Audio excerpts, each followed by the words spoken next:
নবী আমার কত আদর পেলে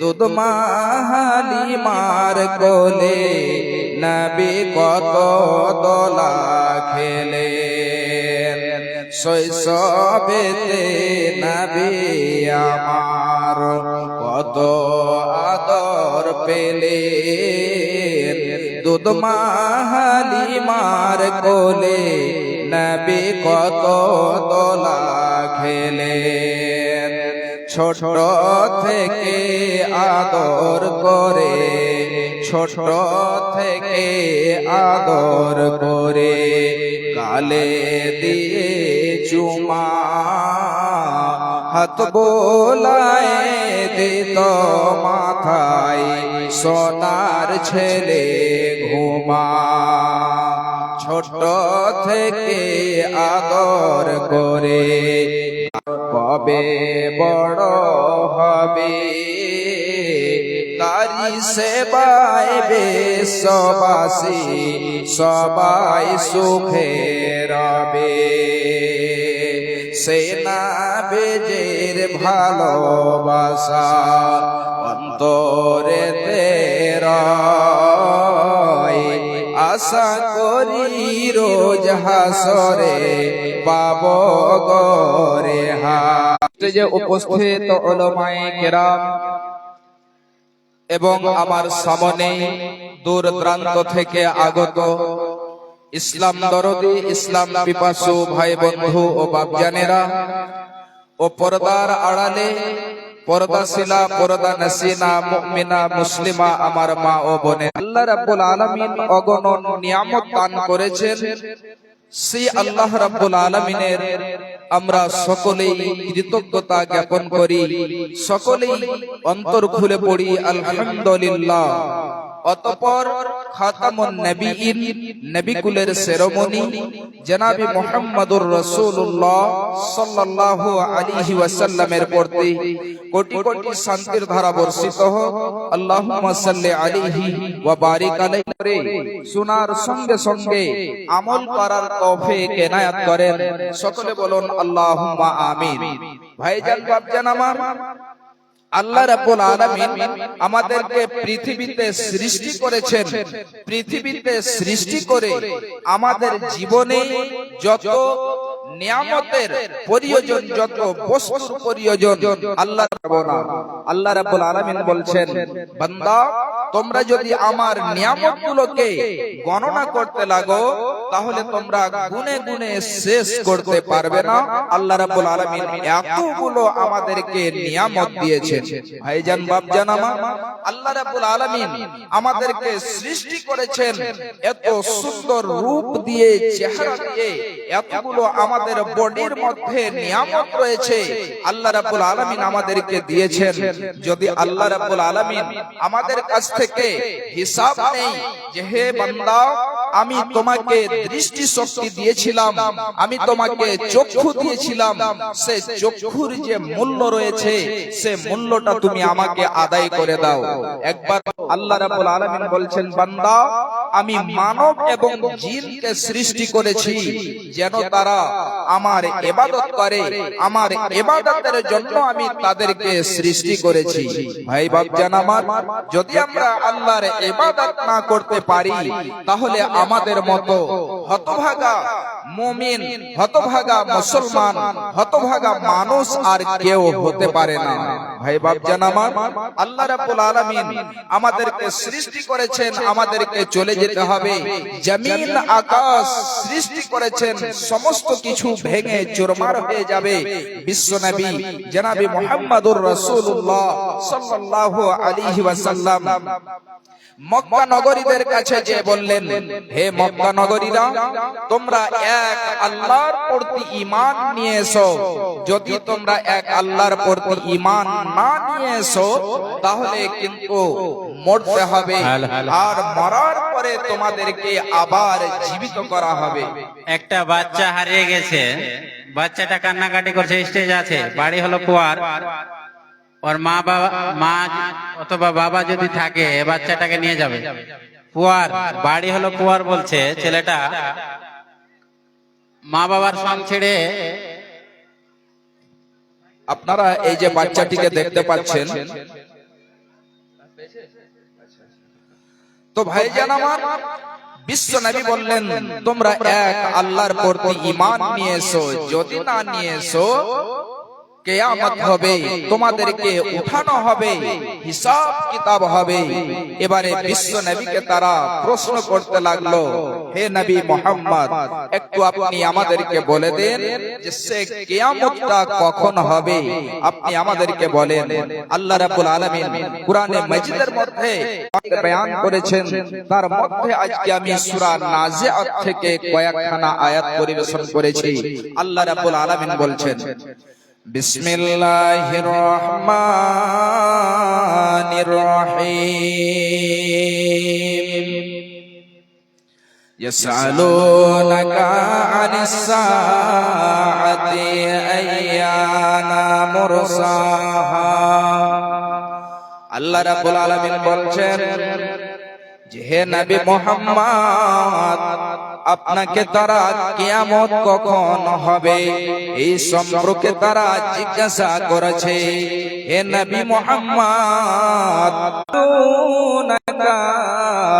আনিস সাআতি আইয়ানা মুরসাহা ফীমা আনতা মিন যিকরাহা। আল্লাহ রাব্বুল আলামিন নবীজিকে বলছেন, হে আমার নবী, যে সম্পর্কে আপনি জানেন না, যে সম্পর্কে আপনার জ্ঞান নেই, ওই কিয়ামতের জ্ঞান শুধু আল্লাহ রাব্বুল আলামিনের কাছে রয়েছে। তাহলে এই কিয়ামতের জ্ঞান শুধু আল্লাহ রাব্বুল আলামিনের কাছে রয়েছে, আর যেন কেউ বলতে পারবে না। আল্লাহ রাব্বুল আলামিন এই কিয়ামতের জ্ঞান অন্য কাউকে দেননি।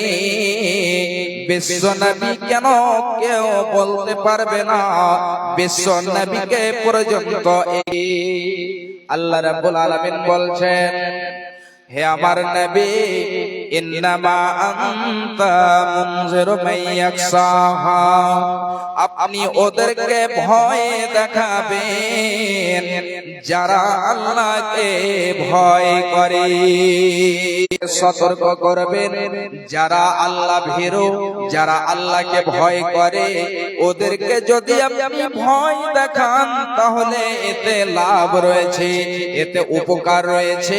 আর যারা আল্লাহকে ভয় করে না, যারা আল্লাহ ভীরু নয়, ওদেরকে যদি আপনি রাত দিন এক করে যদি আপনি বোঝান, তারপরেও যেন কোনো লাভ হবে না। ভাই আমার, আল্লাহ রাব্বুল আলামিন আরো বলছেন, বান্দারে শোনো, কান্নাহুম ইয়াওমা ইয়ারাউনাহা লাম ইয়ালবাসু ইল্লা আসিয়াতান আও যুহাহা।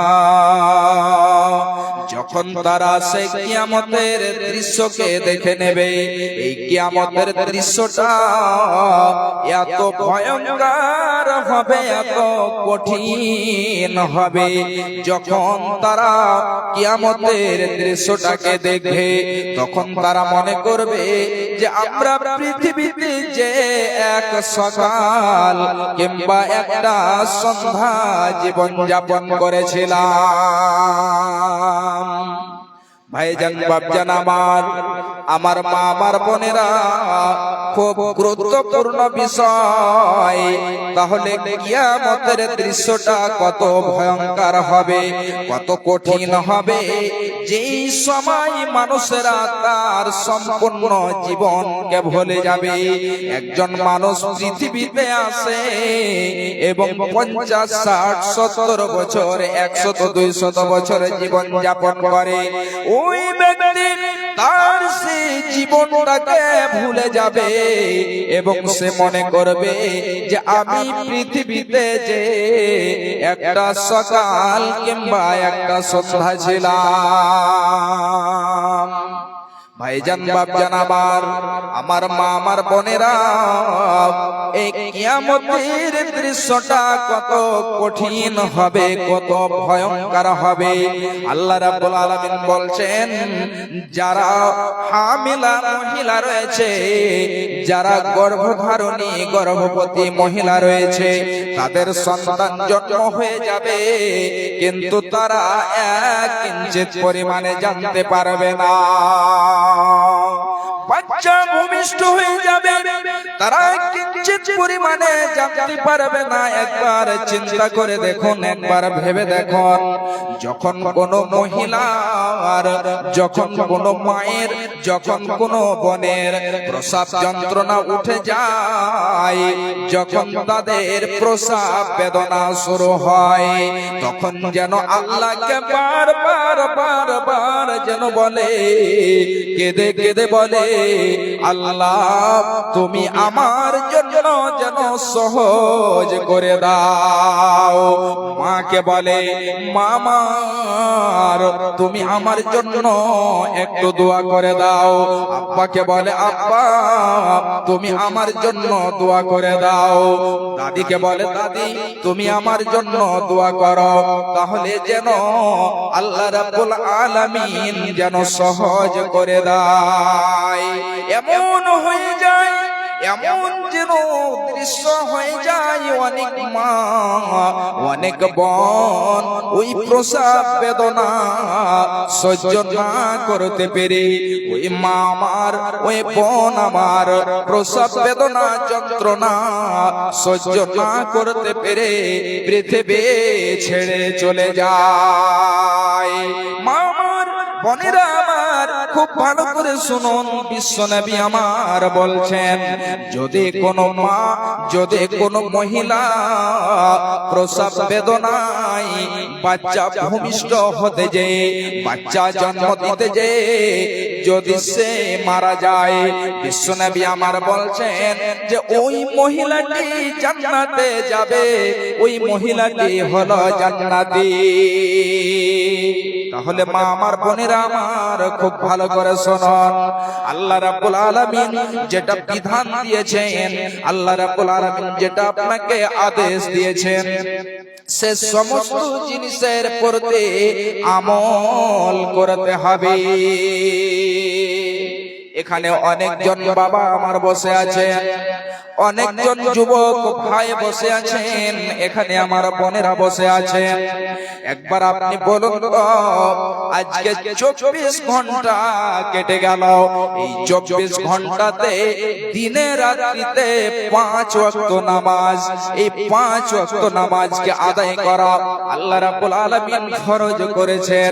তাহলে একবার বলুন তো, এখানে অনেকজন ভাই রয়েছেন, অনেকজন বোন রয়েছেন, যিনারা হয়তো অবহেলা করে নামাজ আদায় করেনি।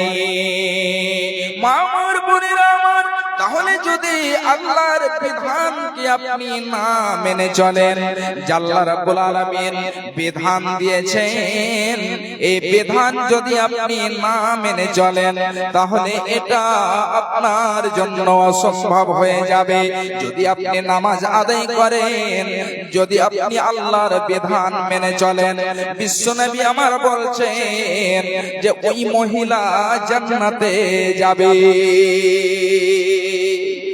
ভাইজান বাপজান আমার, আমি যেটা বলছিলাম যে কিয়ামতের দৃশ্যটা কত ভয়ঙ্কর হবে, কত কঠিন হবে। এমন সময়তে বাচ্চা প্রসব হয়ে যাবে, বাচ্চা জন্মগ্রহণ করবে, কিন্তু সেই মা, সেই বোন আমার জানতে পারবে না। শুধু তাই নয়, বিশ্বনবী আল্লাহ রাব্বুল আলামিন বলছেন যে ওই মহিলারা তার বাচ্চাকে বলে ভুলে যাবে, যে বাচ্চাকে সে দুধ পান করায়, ওই বাচ্চাকে বলে ভুলে যাবে, তার বাচ্চাকে বলে স্মরণ থাকবে না। তাহলে কিয়ামতের দিনটা কত ভয়ঙ্কর, কত কঠিন হবে, যে সে আদরের সন্তানকে, সে মায়ার সন্তানকে, কলিজার টুকরোকে সে ভুলে যাবে।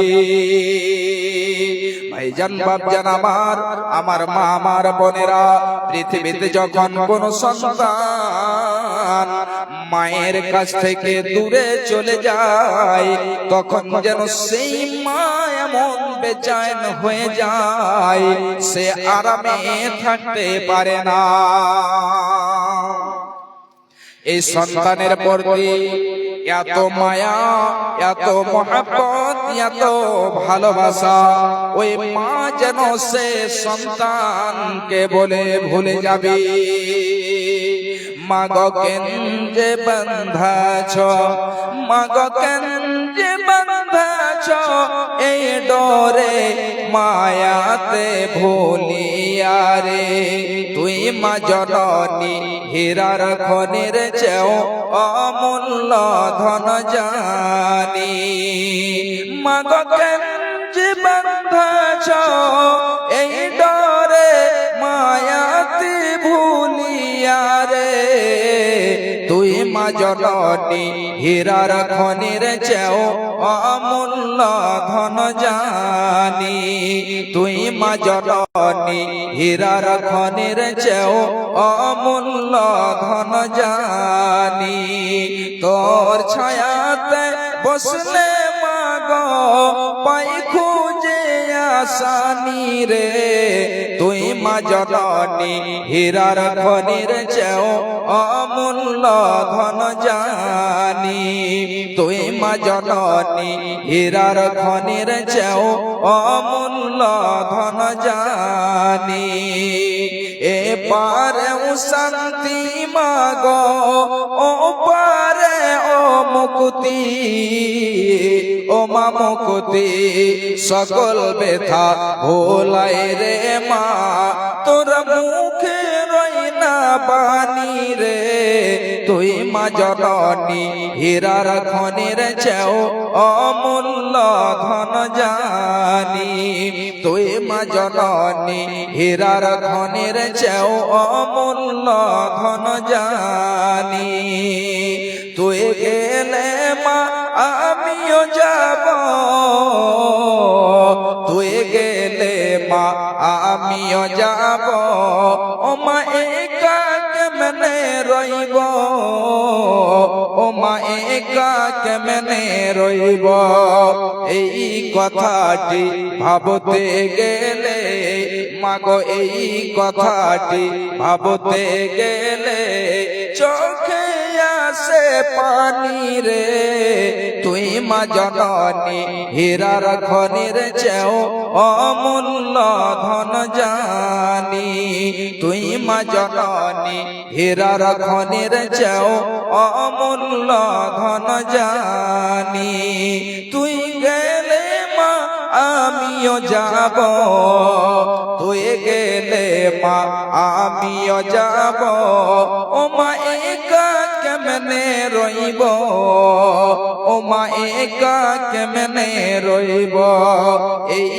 কথাটি ভাবতে গেলে মাগো, এই কথাটি ভাবতে গেলে চোখে আসে পানি রে, তুই মা জননী হীরার খনির চেয়েও অমূল্য ধন জানি। ভাইজান, সেই কিয়ামতের দৃশ্যটা কত ভয়ঙ্কর হবে আল্লাহ রাব্বুল আলামিন আরো বলছেন, খুব ভালো করে শুনুন। আল্লাহ রাব্বুল আলামিন বলছেন, ওয়াতারান নাসু সুকারা, আল্লাহ রাব্বুল আলামিন বলছেন যে সেই দিন মানুষদেরকে দেখতে পাবে, মনে হচ্ছে তারা নাশা পান করে আছে, মনে হচ্ছে তারা মদ পান করে আছে। আল্লাহ রাব্বুল আলামিন বলছেন, নবী আমার, আসলে তারা মদ পান করে থাকবে না, এটা হলো আল্লাহ রাব্বুল আলামিনের আযাব, এটা হলো আল্লাহ রাব্বুল আলামিনের শাস্তি। তাহলে কিয়ামতের দিন কত ভয়ঙ্কর হবে, ওই সমস্ত দৃশ্যকে দেখে মানুষ তার জীবনটাকে ভুলে যাবে এবং মনে করবে যে আমি পৃথিবীতে যে একটা সকাল কিংবা একটা সন্ধ্যা ছিলাম। এবারে আসি হাদিসের দিকে। একটা হাদিস আপনাদেরকে আমি তুলে দিচ্ছি, খুব ভালো করে শুনে রাখুন। অনেক লম্বা হাদিস, সংক্ষিপ্ত আকারে বলছি। রাবি হচ্ছেন হযরতে ওমর বিন খাত্তাব রাদিয়াল্লাহু তাআলা আনহু। তিনি বয়ান করেছেন, একদা বিশ্ব নবী বসে আছেন, এমন সময়তে একজন ব্যক্তি চলে আসলো, একজন লোক চলে আসলো, এবং আসার পরে নবীজির হাঁটুতে হাঁটু মিলিয়ে দিয়ে বসে গেল। বসে যাওয়ার পরে বিশ্ব নবীকে জিজ্ঞাসা করতে লাগলো, ইয়া মুহাম্মদ। এক এক করে বিশ্ব নবীকে প্রশ্ন করতে আছে। বিশ্ব নবীকে বলছে যে, হে নবী মুহাম্মদ, একটু আপনি আমাকে ঈমান সম্পর্কে বলে দিন। ভাইজান, সামনে অনেক জায়গা, আর এই ঠান্ডার দিন একটু আপনারা ডান দিক দিয়ে বাম দিক দিয়ে চলে আসুন। ভাই, ঠান্ডার দিন বসার সুন্দর ব্যবস্থা করা হয়েছে, চলে আসুন, একটু আগে চলে আসুন, আসুন, চলে আসুন, আল্লাহর ওয়াস্তে আসুন। ভাইজান আমার, চলে আসুন, এদিকে একটু ঠান্ডাটা কম লাগবে, চলে আসুন, আল্লাহর ওয়াস্তে চলে আসুন। বিশ্ব নবীকে জিজ্ঞাসা করতে লাগলো, হে মুহাম্মদ, আপনি আমাকে ঈমান সম্পর্কে বলে দিন। বিশ্ব নবী আমার তাকে ঈমান সম্পর্কে বলে দিলেন। আবার বিশ্ব নবীকে জিজ্ঞাসা করেছে, হে মুহাম্মদ, আপনি একটু আমাকে ইসলাম সম্পর্কে বলে দিন। নবীজি আমার ইসলাম সম্পর্কেও বলে দিলেন।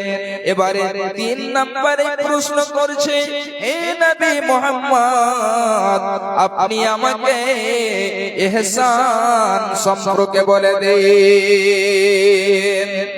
নবীজিকে ঈমান সম্পর্কে প্রশ্ন করলেন। তারপরে 3 নম্বরে প্রশ্ন করলেন, নবী আমার ইসলাম কাকে বলে আপনি একটু বলে দিন। 3 নম্বরে ইহসান সম্পর্কে বললেন। নবীজি আমার 3 খানা প্রশ্নের উত্তর এক। এবারে 4 নম্বরে প্রশ্ন করেছে, হে নবী মুহাম্মদ, ফাখবিরনি আনিস সাআ, আপনি আমাকে দয়া করে কিয়ামত সম্পর্কে বলে দেন, যে কিয়ামত কখন আসবে, কিয়ামত কখন আসবে, একটু আপনি আমাকে দয়া করে বলে দেন। বিশ্ব নবী বললেন, হে ব্যক্তি শোনো, মাল মাসউলু আনহা বিআলামা মিনাস সাইলি, যাকে প্রশ্ন করা হয়েছে ওই ব্যক্তি প্রশ্নকারী থেকে বেশি জানে না। অর্থাৎ যেমন তোমার কাছে কিয়ামতের জ্ঞান নেই, ঠিক ওই মতো আমিও জানি না কিয়ামত কখন হবে। খুব ভালো করে শুনে রাখুন। 5 নম্বরে এবারে জিজ্ঞাসা করেছে, ইয়া মুহাম্মদ, হে মুহাম্মদ, ফাখবিরনি আন আমারাতিহা, হে নবী মুহাম্মদ, একটু আমাকে কিয়ামতের নিদর্শন সম্পর্কে বলে দিন। কিয়ামতের কিছুগুলো আলামত আমাকে বলে দেন, যাতে করে আমি দেখে বুঝতে পারি যে কিয়ামত কখন চলে আসছে। কিয়ামতের কিছুগুলো নিদর্শন রয়েছে, সেই নিদর্শনগুলো আমাকে দয়া করে বলে দিন। এবারে বিশ্ব নবী আমার বলছেন, হে ব্যক্তি খুব ভালো করে শুনে রাখো, আনতালিদাল আমাতু রাব্বাতাহা ওয়া আনতারাল হুফাতাল উরাতাল আলাতা রিয়া আস-সাই ইয়াতাতাওয়ালুনা ফিল বুনিয়ান।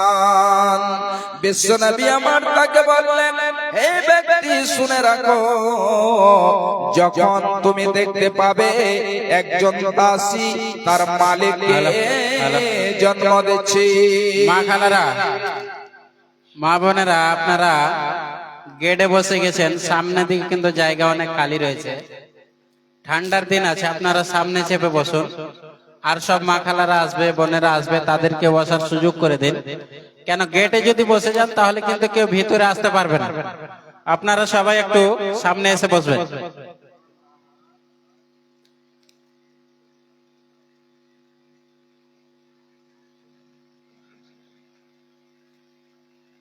মাশাআল্লাহ, একজন 500 টাকা এবং 5 বস্তা সিমেন্ট দিয়েছেন।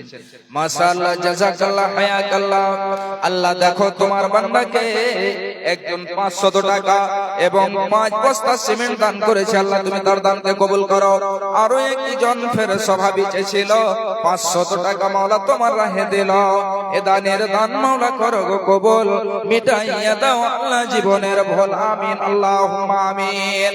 যেটা আমি বলছিলাম ভাইজান বাপজান আমার, বিশ্ব নবী বললেন আনতালিদাল আমাতু রাব্বাতাহা, যখন দেখতে পাবে মালিককে জন্ম দিচ্ছে।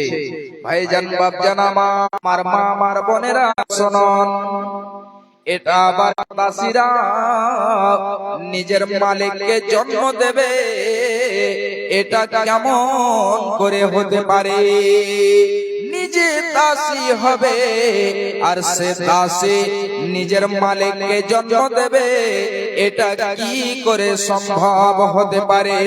ভাইজান বাপজান আমার, এটার ব্যাখ্যা কয়েকখানা করা হয়েছে, তার মধ্যে আমি শুধু 1 থেকে 2 খানা ব্যাখ্যা করে দিচ্ছি। ভাইজান বাপজান আমার, আমার মা আমার বোনেরা খুব ভালো করে শুনুন। যখন মানুষেরা নিজের মায়ের অসম্মানী করবে, মাকে মার দেবে, মাকে গালি দেবে, মায়ের সাথে যেন তারা নোংরা ব্যবহার করবে, তখন ভেবে নেবে যে কিয়ামত অতি তাড়াতাড়ি চলে আসবে। আর একটি ব্যাখ্যা হলো, খুব ভালো করে শুনে রাখুন, বিশ্ব নবী আমার বললেন দাসীরা যখন নিজের মালিককে জন্ম দেবে, তার মানে হলো এটা, যখন একজন ব্যক্তির কাছে কোনো এক দাসী রয়েছে এবং তার কাছ থেকে যখন বাচ্চা জন্মগ্রহণ করবে, এবারে সে দাসীকে অন্য এক জায়গায় বিক্রি করে দেবে। ছোট ছেলেটি যখন বড় হবে, যখন সে ধনট্টশীল হয়ে যাবে, যখন সে মালিক হয়ে যাবে, তখন যেন আবার সে তার মাকে দাসী হিসাবে কিনে নিয়ে আসবে। মাকে দাসী হিসাবে কিনে নিয়ে আসবে এবং কিনে নিয়ে আসার পরে মায়ের সাথে ওয়াজানাতে দাসীর মতো ব্যবহার করবে। ভাইজান বাপজান আমার, দ্বিতীয় নম্বরে বিশ্ব নবী আমার বললেন আনতালিদাল আমাতু রাব্বাতাহা ওয়া আনতারাল হুফাতাল উরাতাল আলাতা রিয়া আসাই ইয়াতাতাওয়ালুনা ফিল বুনিয়ান। যখন তুমি দেখতে পাবে যারা হলো ছাগলের রাখাল, যাদের পায়ে জুতো চপ্পল নেই, যাদের পরনে ভালো জামা নেই, কাপড় নেই, এই সমস্ত লোকেরা যখন বিশাল বড় বড় করে বিল্ডিং বানাবে, ঘর বানাবে এবং একজন অন্যজনের উপরে ফখর করবে যে আমি আব্দুর রহমান থেকে অনেক সুন্দর করে বাড়ি বানিয়েছি। বিশ্ব নবী আমার 2 খানা নিদর্শন বলে দিলেন।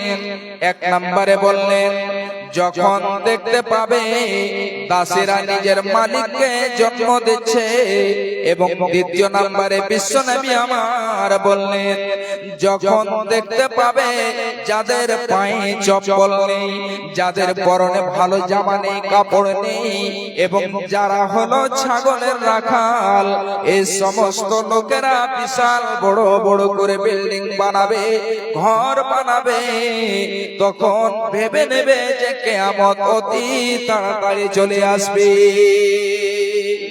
ভাইজান বাপজান আমার মা আমার বোনেরা খুব ভালো করে শুনুন। বিশ্ব নবী আমার দুইখানা নিদর্শন বলে দিলেন। তাহলে কি এই দুইখানা নিদর্শন রয়েছে? না, অনেকগুলো নিদর্শন রয়েছে। এই কিয়ামতের নিদর্শনকে দুই ভাগে ভাগ করা হয়েছে। একগুলো হলো সুগরা এবং একগুলো হলো কুবরা, অর্থাৎ একগুলো হলো ছোট এবং একগুলো হলো বড়। যখন বড় নিদর্শন চলে আসবে তারপরে পরে যেন কিয়ামত হবে, এই পৃথিবী যেন আর থাকবে না। তাহলে কিয়ামতের নিদর্শনকে দুই ভাগে ভাগ করা হয়েছে, সুগরা এবং কুবরা বলে। আজকে আমি আপনাদের কুবরা নিদর্শন সম্পর্কে আলোচনা করব, যে নিদর্শনগুলো প্রকাশ পেয়ে যাওয়ার পরে এই জমিন থাকবে না, আকাশ থাকবে না, পৃথিবীতে যা কিছু রয়েছে সমস্ত কিছু ধ্বংস হয়ে যাবে। তাহলে সেই কিয়ামতের নিদর্শনগুলো কি রয়েছে? এমন নিদর্শন যে নিদর্শনগুলো প্রকাশ পাবে, আর প্রকাশ পাওয়ার পরে পরে কিয়ামত হবে। সেই কিয়ামতের নিদর্শনগুলো খুব ভালো করে শুনুন। এক নম্বরে বিশ্বনবী আমার বলছেন, লা তাকুমুস সাআতু হাত্তা ইউবাসা দাজ্জালুনা কাযাবুন। বিশ্বনবী আমার বলছেন, অতক্ষণ পর্যন্ত কিয়ামত হবে না যতক্ষণ পর্যন্ত দাজ্জাল না চলে আসবে। এই মিথ্যুক দাজ্জাল যতক্ষণ পর্যন্ত না আসবে ততক্ষণ পর্যন্ত কিয়ামত হবে না। এই দাজ্জাল এত ভয়ঙ্কর হবে, এত যেন সে কঠিন হবে। দাজ্জাল সম্পর্কে বিশ্বনবী আমার বলছেন, রাবী হচ্ছেন হযরতে হুযায়ফা বিন ইয়ামান রাদিয়াল্লাহু তাআলা আনহু। খুব ভালো করে শুনুন। হযরতে হুযায়ফা বলছেন, বিশ্বনবী আমার বলছেন, আদ-দাজ্জালু আওয়ারুল আইনিল ইউসরা জফালুস সারি মাহু জান্নাতুন ওয়া নার। দাজ্জাল এমন হবে, দাজ্জালের বাম চোখ কানা হবে, সেই এক চোখের অন্ধ হবে, এবং তার চুলগুলো ঘন ঘন হবে, টেढ़া হবে। শুধু তাই নয়, দাজ্জালকে আপনি যে চিনতে পারবেন তার কিছুগুলো যেন নিদর্শন বলা হয়েছে, তার কিছুগুলো গুণ বলা হয়েছে, যে গুণগুলো দেখে আপনি বুঝতে পেরে নেবেন যে এটাই হলো দাজ্জাল। বিশ্বনবী আমার এক নম্বরে বললেন যে তার বাম চোখ কানা হবে। শুধু তাই নয়, তার চুলগুলো টেढ़া হবে, ঘুংরিলে হবে।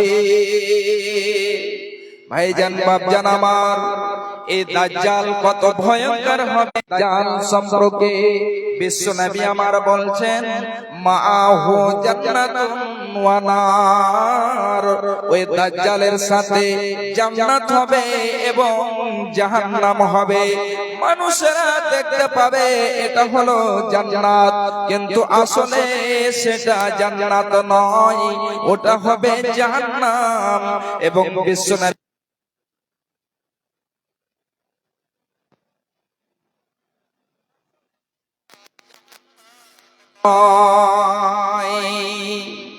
এই দাজ্জালের সাথে জান্নাত হবে, জাহান্নাম হবে। দুইখানাই জিনিস তার কাছে থাকবে, জান্নাত থাকবে, জাহান্নাম থাকবে। মানুষেরা দেখতে পাবে এটা হলো জান্নাত, এটা হলো জাহান্নাম, কিন্তু তার উল্টোটা হবে, ওটা জান্নাত এবং জাহান্নাম নয়। যেটা মানুষকে দেখে ভাববে এটা হলো জান্নাত, কিন্তু ওটা আসলে হলো জাহান্নাম। হযরতে হুযায়ফা রাদিয়াল্লাহু তাআলা আনহু আরো বলছেন, বিশ্বনবী আমার বলছেন যে দাজ্জাল সম্পর্কে আমি সবচেয়ে বেশি ভালো জানি। দাজ্জালের সাথে কি থাকবে, দাজ্জাল কি নিয়ে আসবে, তার সঙ্গে কি থাকবে, এই সম্পর্কে আমার থেকে কেউ বেশি জানে না। বিশ্বনবী আমার বলছেন, এ আমার সাহাবীরা যখন দেখতে পাবে এমন একজন ব্যক্তি আসছে এবং তার সাথে এমন একখানা নহর রয়েছে, তার কাছে দুইখানা নহর থাকবে, একটা নহরটিতে ঝাঁপ দেবে, যে নহরটিতে আগুন দাও দাও করে জ্বলছে, এই জন্য ওর ভেতরে সুস্বাদু মিষ্টি, এই জন্য ওর ভেতরে সুস্বাদু মিষ্টি পানি রয়েছে। মানুষ দেখতে পাবে এতে আগুন দাও দাও করে জ্বলছে, কিন্তু আসলে ওটা আগুনের নহর নয়, ওর ভেতরে সুস্বাদু মিষ্টি পানি রয়েছে। এই জন্য সাহাবীদেরকে বললেন যে, হে আমার সাহাবীরা, যখন তোমরা দেখতে পাবে এমন একটি নহর, যে নহরটিতে আগুন দাও দাও দাও দাও করে জ্বলছে, তোমরা ওই নহরটিতে ঝাঁপ দেবে। দাজ্জাল পৃথিবীতে আসবে, দাজ্জাল এসে মাত্র 40 দিন থাকবে। যখন দাজ্জাল প্রকাশ পাবে, দাজ্জাল প্রকাশ পাওয়ার পরে 40 দিন সে পৃথিবীতে থাকবে এবং এই 40 দিনে সারা পৃথিবী ভ্রমণ করে ফেলবে। এই 40 দিনে সারা পৃথিবী ভ্রমণ করবে, তার মধ্যে প্রথম দিন হবে 1 বছরের মতো, দ্বিতীয় দিন হবে 1 মাসের মতো এবং তৃতীয় দিন হবে 1 সপ্তাহের মতো। বাকি দিনগুলো আমাদের এই দিনের মতোই হবে। তাহলে প্রথম দিন হবে 1 বছরের মতো, দ্বিতীয় দিন হবে 1 মাসের মতো, তৃতীয় দিন হবে 1 সপ্তাহের মতো। এই দিনগুলোতে সে সারা পৃথিবী ভ্রমণ করে ফেলবে, সারা পৃথিবী যাবে। বিশ্বনবী বলছেন, কিন্তু 2খানা জায়গা এমন রয়েছে, একটি হাদিসে রয়েছে 3খানা জায়গা এমন রয়েছে, যে 3খানা জায়গা সে যেতে পারবে না। 1 নম্বর জায়গা হলো মক্কা, যেখানে বাইতুল্লাহ রয়েছে, এই মক্কাতে সে প্রবেশ করতে পারবে না। দ্বিতীয় নাম্বার হলো মদিনা, এই মদিনাতে সে প্রবেশ করতে চাইবে কিন্তু সে প্রবেশ করতে পারবে না। আর 3 নম্বরে বাইতুল আকসা, যেখানে সে